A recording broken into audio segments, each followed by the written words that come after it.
You know that moment in sales?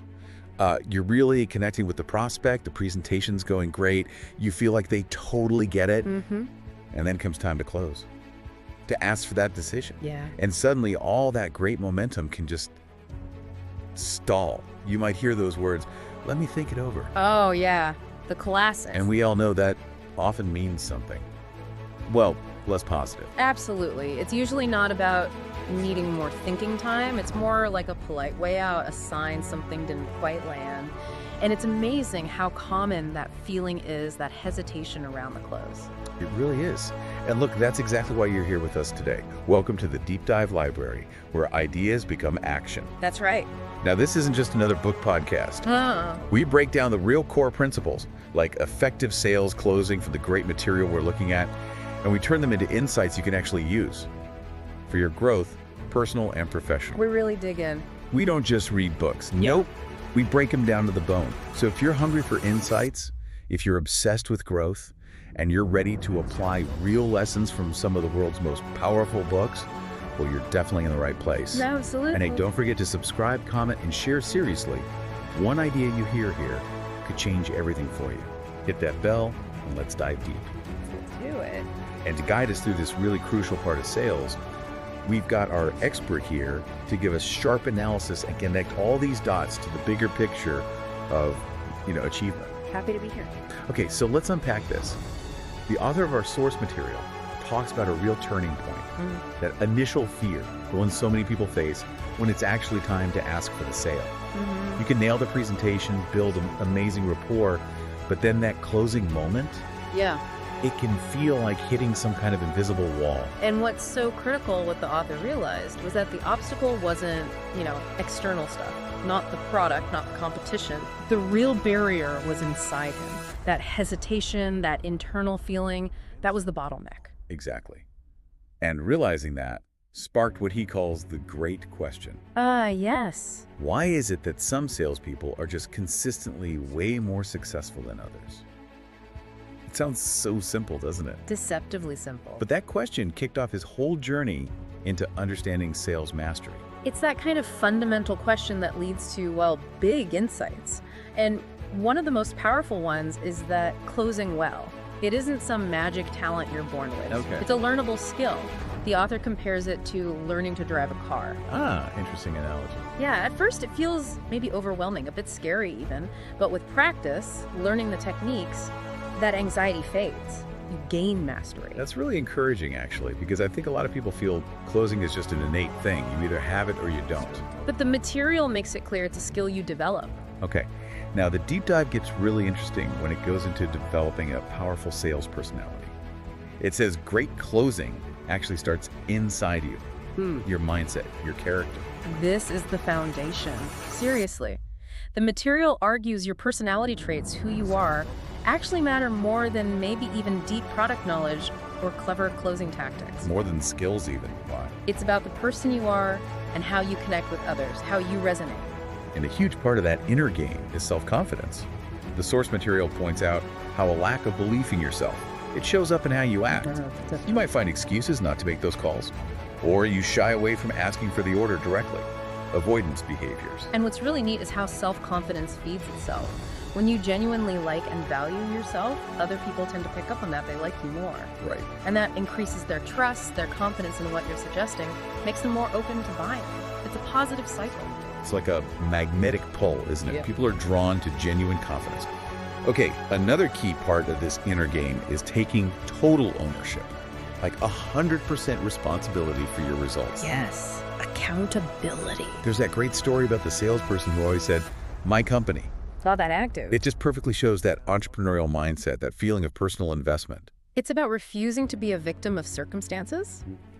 The material draws a sharp line between winners who focus on solutions, take responsibility, and losers who are always making excuses, blaming things. Yeah. They even have that great term for it. Excuse it is. Excuse it is. That's brilliant. It really nails how easy it is to just shift blame, doesn't it? It does. It's a pattern. Yeah. Okay, shifting gears a little bit. The material really hammers home the power of just plain hard work, consistent hard work. Foundational. It mentions Thomas Stanley's research, from The Millionaire Next Door. finding that something like 85% of self-made millionaires said their success came down to hard work. And the key point here isn't just wanting to work hard. Lots of people intend to.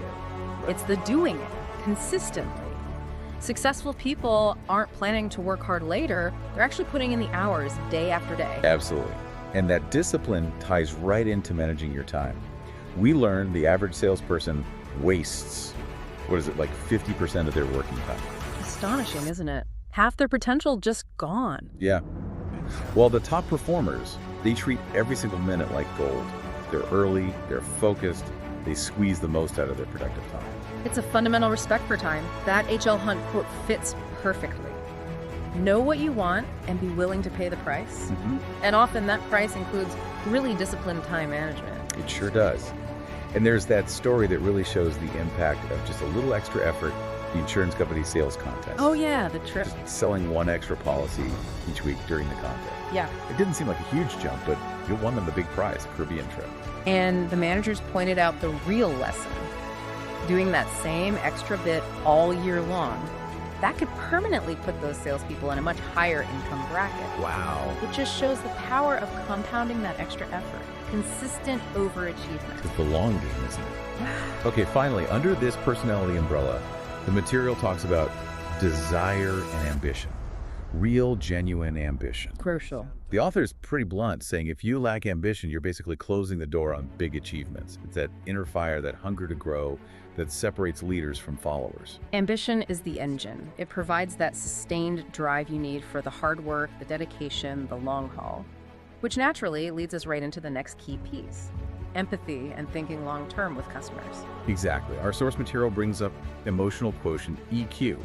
It suggests EQ is maybe even more important than IQ for sales success. Right, drawing on Daniel Goldman's work. It defines emotional intelligence as being good with people, basically.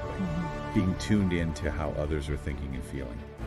And empathy is called out as the key to building strong customer relationships. And empathy here means really getting into your customer's world, trying to walk a mile in their shoes. It's different from sympathy, which is more like feeling sorry for them from the outside. Okay, that's a good distinction. There's that great saying, if you can see Joe Jones through Joe Jones's eyes, you can sell Joe Jones what Joe Jones buys. That's empathy in action for sales. It's about getting out of your own head and truly understanding their needs, their problems, what motivates them. And this leads to a big difference between average and top salespeople, how they view time. Average sellers focus on this sale right now. Transactional thinking. Whereas the top performers, they're playing the long game, building relationships, thinking about the second sale, the third sale, referrals. And that long-term view actually helps you be more empathetic now. If you care about the relationship beyond this one deal, you naturally invest more in understanding the customer's real needs. Makes sense. The material suggests the sweet spot is balancing ambition with empathy. Too much ambition without empathy seems pushy, self-serving. Right. Too much empathy without the drive, well, you might not confidently ask for the sale. That balance feels so important, especially today. Customers are smart, they're informed. They really are. They can smell insincerity a mile off. Exactly. Which is why asking good questions and then actually listening carefully is so vital.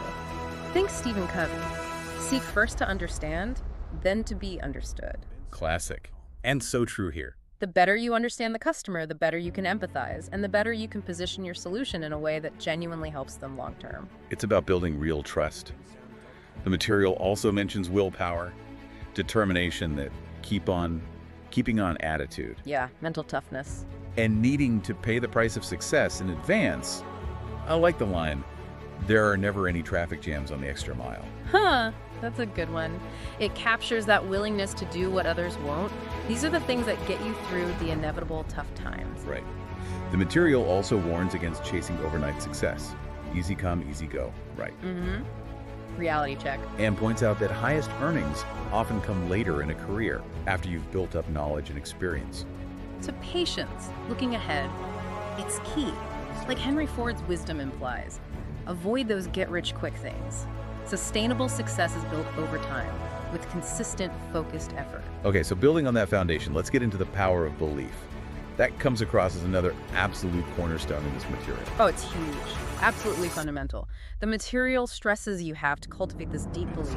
In yourself first, then in your company, its integrity, and crucially, in the real value your product or service brings. And there's a direct link between how much you believe and how much the customer ends up believing. A powerful link. William James said, "Belief creates the actual fact." Your conviction literally helps shape their reality, their perception of value. Wow, that's potent. So the advice is basically sell something you genuinely, truly believe in, something you feel good about offering. Oh, exactly. Trying to sell something you secretly doubt, it's like swimming upstream. It's incredibly hard and probably won't work long term. The material even has a failure formula for this. Right. Not liking the product or the company or even the customers, that's a recipe for failure. Yeah. You need that core belief that your customer will genuinely benefit. That's what allows you to sell with authenticity. And that passion, that enthusiasm, it's infectious, isn't it? Top sellers, they really love what they sell. You can feel it. You absolutely can, and customers pick up on it. The material calls them human lie detectors. They can sense insincerity, lack of conviction almost instantly. Okay, so belief is key. What other factors influence buying decisions according to this? Well, a big one, maybe surprisingly simple, is just being liked. Yeah. The material says it's almost impossible to sell to someone you don't genuinely like. And interestingly, how much others like you is often limited by how much you like yourself. Whoa. Okay, unpack that. Your own self-perception, your self-acceptance, kind of sets the ceiling for your relationships.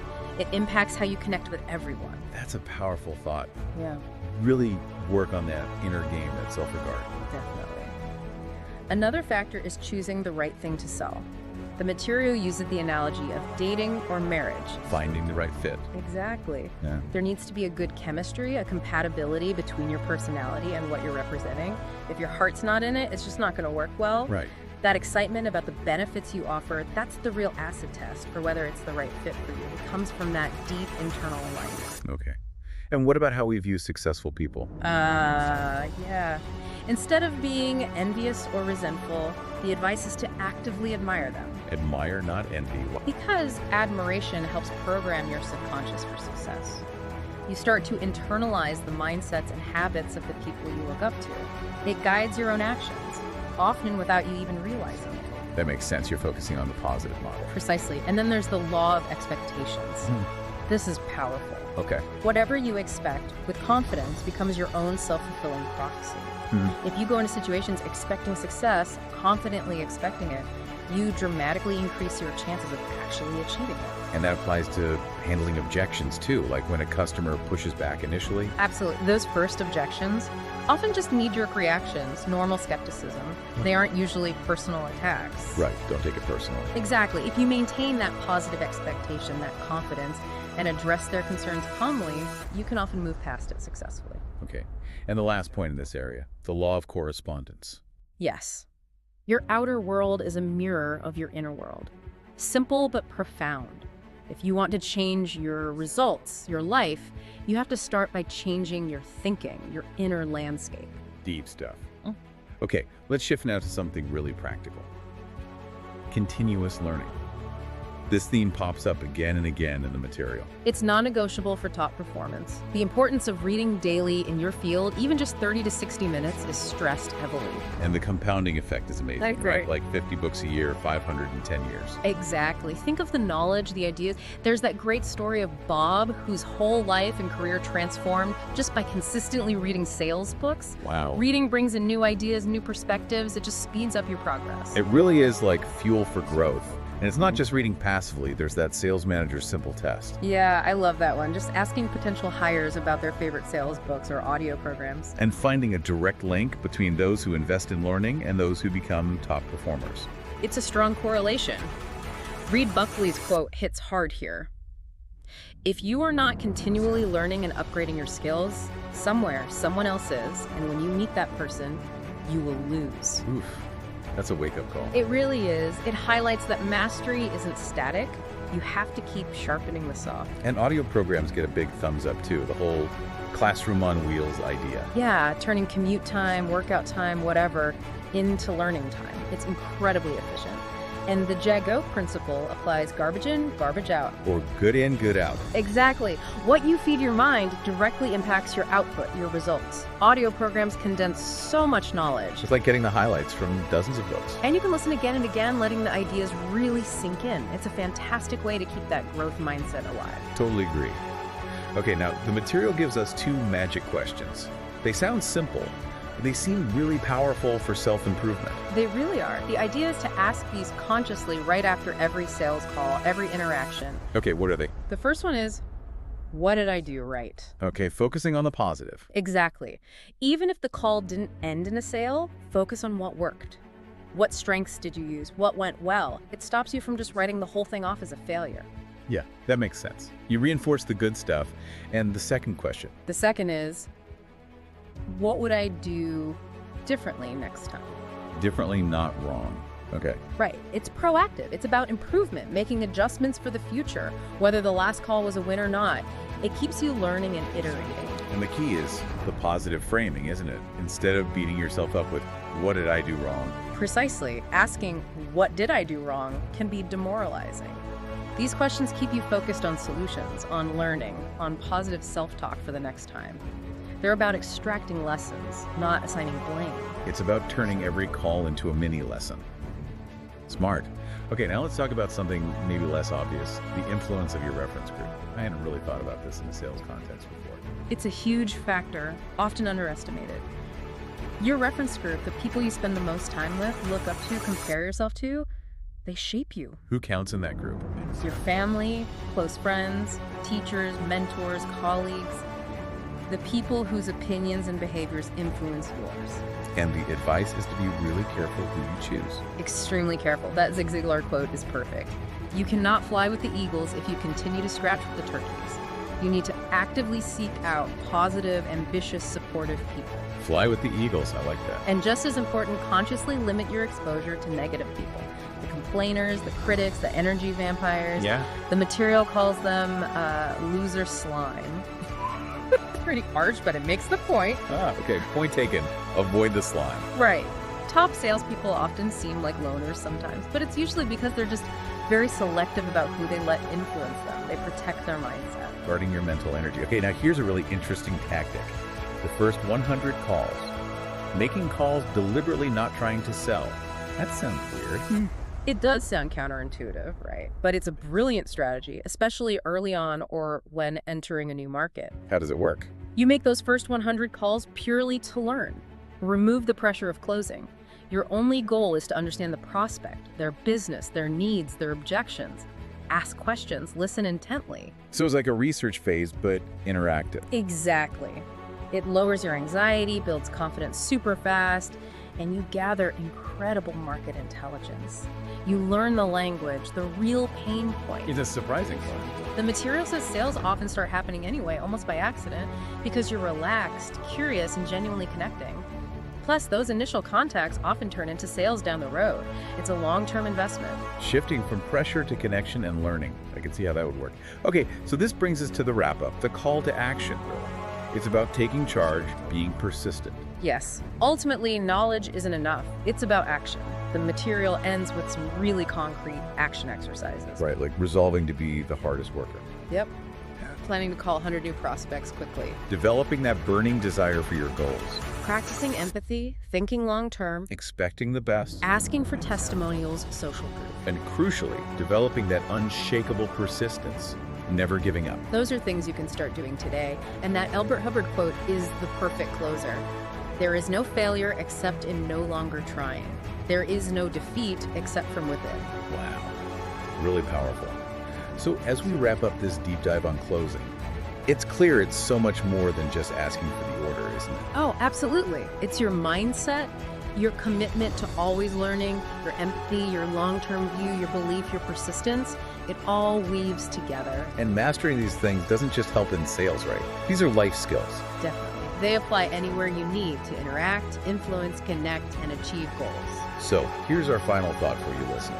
Out of everything we discussed, what's the one insight that really hit home for you? What's one action you can take starting now? Maybe it's focusing on that inner game, realizing that self-belief and responsibility are maybe more powerful than any script. Or maybe it's asking yourself, what limiting belief am I holding on to? What's that invisible barrier that might be holding me back from really progressing? That's a great question to ponder. Identifying those internal blocks is the first step to removing them. Absolutely.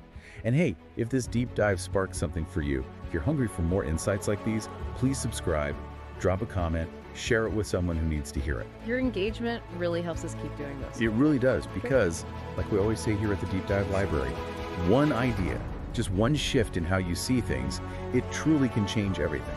So hit that notification bell, and we'll see you on the next Deep Dive.